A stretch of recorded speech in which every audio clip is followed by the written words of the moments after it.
Welcome to The Chemical Show, the podcast where chemical means business. I'm your host, Victoria Meyer, bringing you stories and insights from leaders driving innovation and growth across the chemical industry. Each week, we explore key trends, real-world challenges, and the strategies that make an impact. Let's get started. Welcome back to The Chemical Show. Last week, I attended the American Cleaning Institute, ACI, annual meeting and conference. ACI is celebrating its 100th year. It was a great event with companies from across the cleaning product value chain in attendance. So everyone from all the regular chemical suppliers to the consumer products companies that you and I know and love and probably use in our households. This week's episode is really a focus on bringing back some insights from you from that conference. I also brought back a cold, which you can hear in my voice, and perhaps a little bit in my fuzziness of thinking. So bear with me, guys. Overall, it was a great week. Lots of great conversations across the industry, some insights about what was happening across these conversations and these companies. And today I'm going to be talking about the 5 key themes from ACI 2026 that really define what's happening in this segment of the chemical industry. So if I was going to talk about one overall theme, and this is the theme that's going to run through everything I talk about today, it's science. And Jennifer Abril, the new president and CEO of ACI, talked about the strategic imperatives when she addressed the conference and talked about the state of the association. And one of the themes that came through from Jennifer as it relates to ACI, and it's so true, is that they want to shape the science and regulatory environment for the cleaning products industry, right? So we see that coming through time and time again. Science is one. It's just this whole grounding and rooted in science. And yet, as we're going to hear about in a little bit, there's also a certain amount of cynicism in the general public about science. And that we've said, believe the science so frequently for so many topics that people don't necessarily believe the science, which has frankly nothing to do with our industry, but it's just a broader context to understand in general. So first of all, shaping the science in the regulatory environment and using science as an underpinning across everything we do is theme number 1. Theme number 2 is around sustainability and this shift towards really pragmatic innovation. And in fact, I'm calling it pragmatic science. The reality is there were no really earth-shaking innovations that came up across the week and across the conference. And I sat in on some of the innovation showcases. I went and I met with some different companies. We talked a bit about innovation, and it's there, but it's really pragmatic with this focus on performance and price first, and then sustainability second. So sustainability is still critical, certainly to consumers and consumer product companies, and really companies across the value chain. But sustainability has to be supported by science. It has to be supported by compatibility with formulations and other needs. It needs to be scalable. This is something that came up especially in the industry leaders panel, was a conversation around the importance of scalability when we talk about sustainability. And that's a lot of S's. And I think this just also reflects where we are in the business cycle. We're in kind of the grind it out phase, right? You guys see that and feel it. I see it and feel it. Nobody's saying things are super exciting. They're not. Business is a bit tougher than it has been, I won't say in recent years, because the past few years, business has been a bit tough. And that was a little bit of the sentiment in 2026, is that business is going to be tough. We're working hard at innovating, at growing our customers, maintaining customers. Somebody was spouting the phrase that flat is the new growth. I don't know if I love it, but it's probably true. And that ties in with this whole aspect of pragmatic science, particularly as it relates to sustainability. And that showed up in the innovations that were presented, which ranged from carbon capture, CCUS, and how that ties in to product portfolios, to some of the other more pragmatic, sustainable innovations that came up. So pragmatic science is my theme number 2.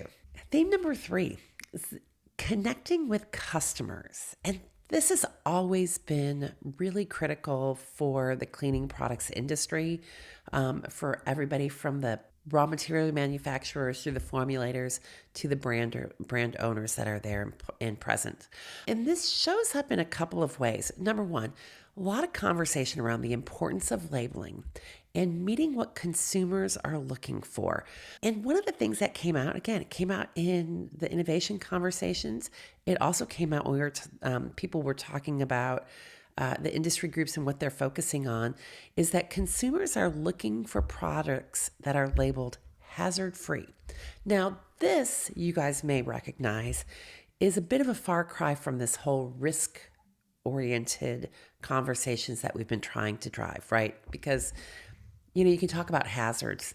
Everything's hazardous. I like to say water is hazardous, and yet we need it. It's vital to our life. So hazard and hazard-free and hazard-based communications feels maybe a little unscientific, very scientific. Don't get me wrong. Somebody's going to come back and say it's really scientific. It is, but it's a different way of thinking about it. And it's really about meeting consumers where they are. So a couple ways that this shows up. We talked about importance of labeling. Julia Jancis, who's the head of ACI, which is a European agency, who was there speaking in one of the panels that cut across some of the partnerships that ACI has with other industry groups globally. She talked about the priority in the next 2 to 5 years is labeling redesign. Again, this whole continuous process to provide more understandable information to consumers. Stephen Habif, who is the CTO of Colgate-Palmolive, in the industry leadership panel, he talked about the erosion of trust in business and science.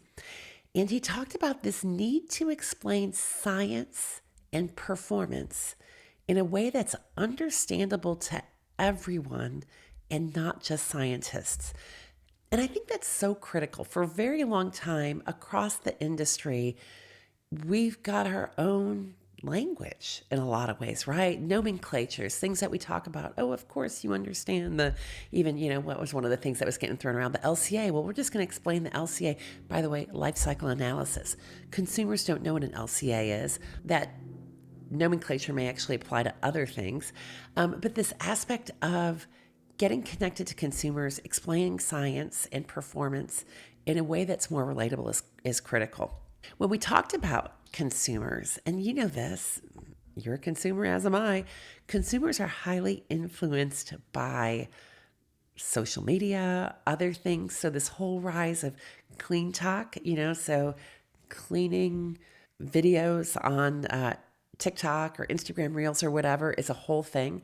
ACI is hiring some of its own clean influencers, I think they call them, to help do some kind of level the playing field a little bit. I think we're seeing some of this from other companies as well. So just a really interesting way of trying to reach consumers where they are. The other piece that ties with this, and this goes back into the science, it's a bit of the science and evolution of cleaning. So again, I told you guys, this was ACI's 100th anniversary year. And that came through in a lot of the conversations and the way the branding works and just the different panels and stuff. And one of the panels was on the evolution of cleaning. Fascinating, just to see if you think through the process that we've gone through. But what came through with that is this idea of needing to retrain and re-educate consumers, on letting the products do the work. So if you think about where we are today in 2026, the science and the efficacy of the products that we have today, whether they're raw materials, whether they're finished goods, it's enormously different than it was 100 years ago. 1926, my grandma was 16 years old. She was probably cleaning with, I don't know, basic soap, right? Vastly different than the really scientific products that we have. And so this whole idea around helping consumers understand the science that's in the product, the greater efficacy and efficiency, whether it be laundry, hard surface cleaning, etc., and letting the products do the work. Because again, back to that clean talk reference, I don't know if you guys have watched any of this. I will tell you that I do watch some of that. I don't know. It's utterly fascinating. But man, they scrub away with the hottest water possible. And the reality is, hot water is actually one of the biggest contributors when you look at the laundry and the cleaning products value chain of greenhouse gas emissions, right? Just the energy to get there. Heck, the human energy that is taken with scrubbing. And the reality is that the products and the science and the know-how that goes into it is so much more advanced today than it was 10 years ago or 100 years ago. Theme number 4 is around innovation and just really the science of connecting chemistry with biology. So I think, how about this? Maybe it's just me, but I think a lot about the cleaning products, and we think about the science that goes into it and the chemistry that goes into it, right? And the chemistry of clean, et cetera. But I was able to participate in a couple of conversations and presentations from, frankly, our fragrance people, and maybe others are working on this as well, but DSM-Firmenich and IFF both talking about malodor and the intersection that they've got of applying biology and chemistry to malodor in clothing. Malodor, right? Funk, that whole thing, like when you go and you work out and your gym clothes smell and they never stop smelling, that and other places. But I think we're in this interesting space of, again, how do we do more with less? How do we connect to customers and consumers where they are? And part of this innovation is around this connecting chemistry with biology. Theme number 5, regulations, and how we're regulating new science, old science, influencing the regulatory environment. We can't talk about innovation and sustainability and progress and license to operate without talking about regulation. Because as much as you and I and our companies and the consumers want new products, want more sustainable products, want more effective products, we get stuck in the regulatory framework. So Ecolab talked about a win that they had in 2025, which is that they got their first biocide approved in 5 years. 5 years. Okay, win. Awesome. Congrats. It shouldn't take us 5 years to get products approved. Dow talked about on the industry leadership panel the diverging regulatory landscape, states, federal, and across countries that it takes. DSM-Firmenich, Liliana, who's one of their VPs, was on that industry leadership panel. She talked about the fact that there is no predictable pathway to new ingredient registrations. That's a stinking problem, guys. And of course, this has made its way onto ACI's strategic priorities for 2026. They talk about delivering clarity and alignment on TSCA, microplastics, and priority chemicals. And this is not just inside of ACI, but it's also with this regulatory pathway, right? We've been talking TSCA and TSCA reform for several years. We need to make progress, because without making progress, all the great work and all the great innovations and all the great science that we're bringing to the industry can't progress forward. All right, guys, you can hear from the frog in my voice that it is time to bring it to a wrap. I'm going to go heal myself with some science and some technology and maybe some old school remedies for this cold that I brought back from ACI. But as you know, I also brought back these key themes and how they apply to the industry and the entirety of this cleaning products value chain as we look ahead to 2026. So thank you for joining me today. Keep listening, keep following, keep sharing, and we will talk with you again soon. Thanks for joining us today on The Chemical Show. If you enjoyed this episode, be sure to subscribe, leave a review, and most importantly, share it with your friends and colleagues. For more insights, visit thechemicalshow.com and connect with us on LinkedIn. You can find me at Victoria King Meyer on LinkedIn, and you can also find us at The Chemical Show Podcast. Join us next time for more conversations and strategies shaping the future of the industry. We'll see you soon.